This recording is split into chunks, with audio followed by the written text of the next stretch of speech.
Hello and welcome to TTV News with some latest events in TayNinh Province.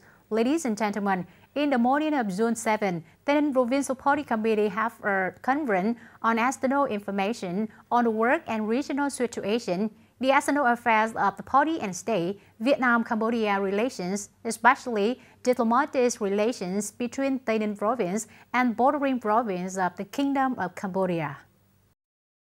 Ms. Lê Thị Thu Hằng, Deputy Minister of Foreign Affairs of Vietnam, along with Mr. Phạm Hồng Thái, Standing Deputy Secretary of the Provincial Party Committee, Head of the National Assembly Delegation of TayNinh Province, Mr. Nguyễn Thanh Ngọc, Deputy Secretary of the Provincial Party Committee, Chairman of the Provincial Peace Committee, together with leaders and former leaders of the province through the periods, attended the conference.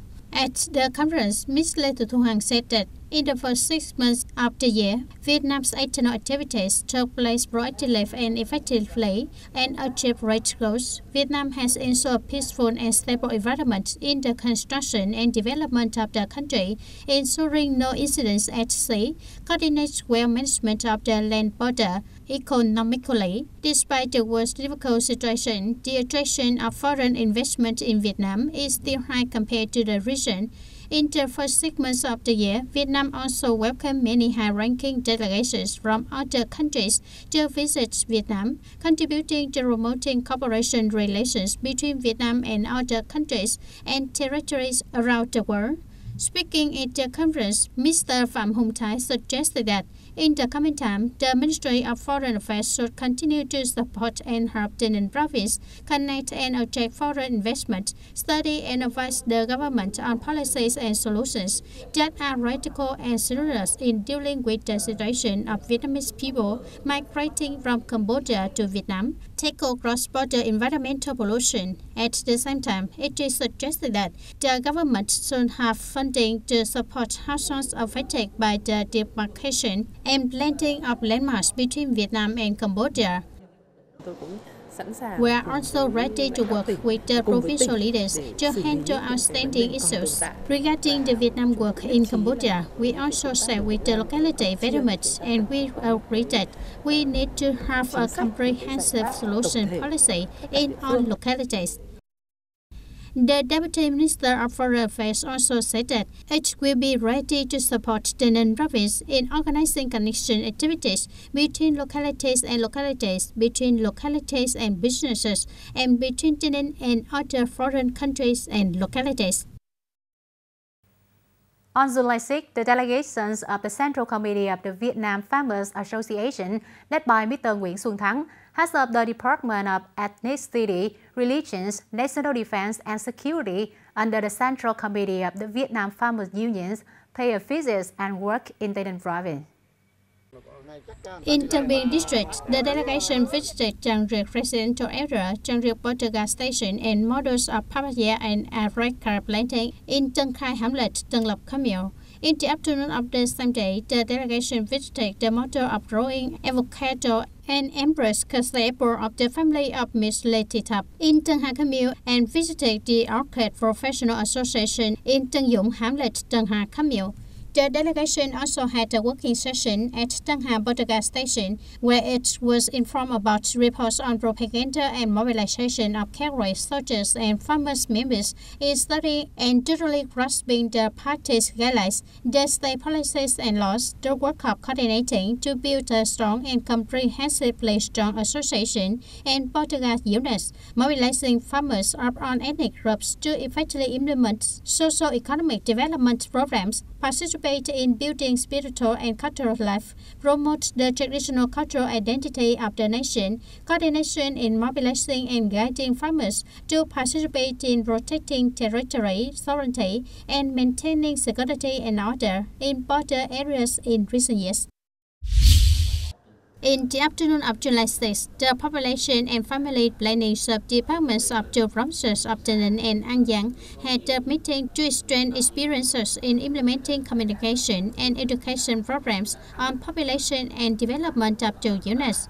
In recent years, the communication and education of population and family planning across the country in general and into provinces of Tayninh and Giang in particular have made breakthroughs. The mass media into provinces have increased in frequency, increased in duration, specialized columns on population with practical, private, and easy to understand communication content. A team of full-time officers, collaborators, and population propagandists have persistently, regularly, and continuously communicated the campaign to each couple, each family, with the motto going every alley, knocking every door, checking each object. Thereby, it has contributed to raising awareness, strengthening behavior, and well implementing the target of population work in the locality. At the conference, representatives of the two units discussed about communication solutions in the coming time, especially the work of mobilizing the cooperation of the political system, associations, and mass organizations to build a network of strong and quality grassroots communication collaborators. In the morning of June 7, Emulation Cluster 7 of radio and television stations in the Southeast region, including stations of Bình Dương, Bình Thuận, Đồng Nai, Tây Ninh, Bình Phước, Bà Rịa Vũng Tàu, Voice of Ho Chi Minh City's People, and Ho Chi Minh City Television Station, held the conference to review the emulation movement in the first 6 months and deploy tasks in the last 6 months of the year in Phan Thiết City, Bình Thuận Province. In the first 6 months, the radio and television stations in the cluster closely followed the orientation of the Central Propaganda and Training Department, the Ministry of Information and Communications, the local party committees and authorities, continuing to innovate and improve the quality of radio and television programs. Along with that, the stations also increased the length of self-produced programs, effectively implement the contents of digital transformation, building digital content on social networks and new media platforms. Emulation movements between units in the cluster continue to be renewed and enhanced in a direction of practicality and efficiency, making an important contribution to the implementation of the political tasks of each station. Coordination and association activities are performed seamlessly. At the conference, leaders of radio and television stations in the emulation cluster discussed and agreed on the contents and tasks of emulation in the last segments, in which focusing on the main tasks are concentrating on information and propagating profoundly and prominently on important political events of the country, the party's guidelines and the state's policies and laws, strengthening propaganda and protecting the ideological foundation of the party, actively participating in the National Digital Transformation Program, innovating thinking, creativity in improving the quality of emulation movements, along with a number of other important tasks. Following the official letter of the Prime Minister on proactively implementing urgent measures to reduce congestion and promote the export of agricultural products at the northern Portuguese, the People's Committee of Tayninh Province has also proposed recommendations to provincial departments such as, based on their assigned functions and tasks, to focus on implementing relevant tasks. Specifically, the Department of Industry and Trade and the Department of Agriculture and Rural Development need to proactively provide information and advise people, agricultural cooperatives and businesses to reorganize agricultural production in association with market demand to ensure that the process, regulations and standards of the import market are met from the status of production, harvesting and preliminary processing. The Department of Industry and Trade, the Customs Department, Tayninh Portugal Command need to promptly correct and handle negative behavior related to the import and export activities and custom clearance of goods at the Portuguese. The planting of winter-spring rice in Taynin is estimated at more than 47,600 hectares, a slight increase over the same period. Use of rice were also recorded at an increase. The increase in rice cultivation area is due to the completion of a number of canals in the west of Vam Cotton River, creating favorable conditions for farmers to have fields in Châu Thành and Bến Cầu districts. In addition, raising rice price and more stable output than other crops also make people switch to rice. The average yield of winter-spring rice crop is estimated at nearly 60 quintals per hectare, a slight increase over the same period. Rice production is estimated at over 280,000 tons, a slight increase over the same period. Up to now, the planting progress of the summer-autumn crop has reached nearly 47,000 hectares, equivalent to the same period. The audience up to now, although there are still no score for the high school graduation exam in 2023, so many universities have been announcing the early admission test score for the 2023-2024 school year. However, it is also necessary to emphasize again, this is only the pass rate of the enrollment methods that do not use the high school graduation exam score, such as reviewing academic records, considering test score, separate admissions, and the forms of priorities for selection according to the separate regulations. With nearly 6,000 targets, the University of Transport and Communications has recruited more than 30% of students from the early admission method. This year, the standard score of 33 training disciplines of the school ranged from 23 to 28 points. Compared to the previous year, adding the combined review method is high, and the school report is equivalent to the previous year because the score is usually high, because the school report target of the school is not much. The second is high academic results, so the standard is high.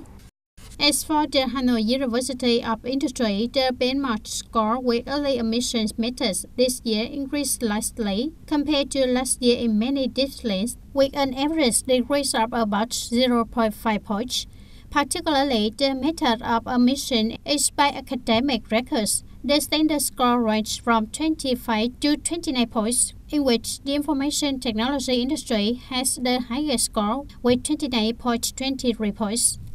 At this time, many universities have completed enrollment with early admission methods from the increase in records and the level of benchmark source. The demand for these methods of candidates is increasing.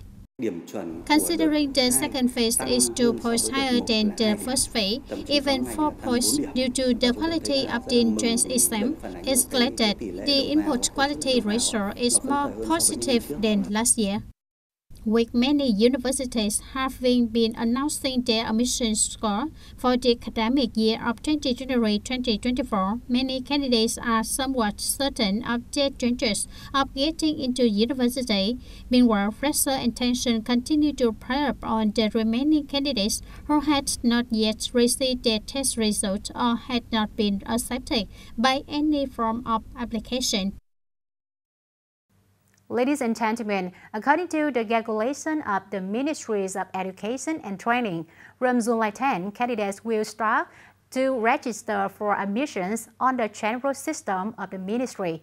Therefore, by July 8, as the latest, university must notify candidates about the results of early admission.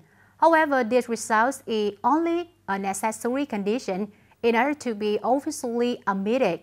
Candidates need to pay special attention to other conditions when registering to avoid unjustly falling or being admitted to the aspiration that they do not want. Sau khi đủ điều kiện trúng tuyển sớm thì em cần đảm bảo 3 việc thì mới có thể trúng tuyển chính thức vào trường.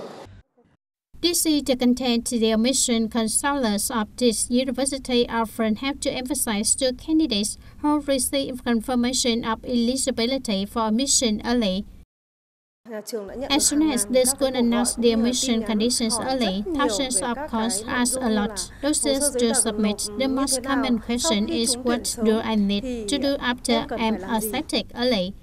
After graduating from high school, regardless of the method of admission, candidates must register their aspirations on the system of the Ministry of Education and Training. Worth mentioning, the sub-criteria when applying for admission is something candidates need to pay attention to. Learning from last year's experience, candidates sometimes forget to rate schools that apply sub-criteria or not. You are very subjective. Carefully research the university admission proposal to see if the schools apply secondary criteria. This year, the school can apply secondary criteria when applying for admission. In case the number of applications is high, priority will be given the original order on the ministry portal.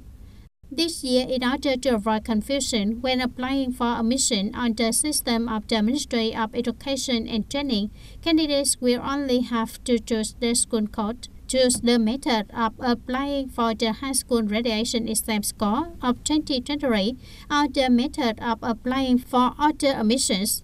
Therefore, with early admission methods, candidates need to be careful and follow the enrollment timelines for each school to ensure their benefits. That's all for today, TTV News. Thank you for being with us and goodbye for now.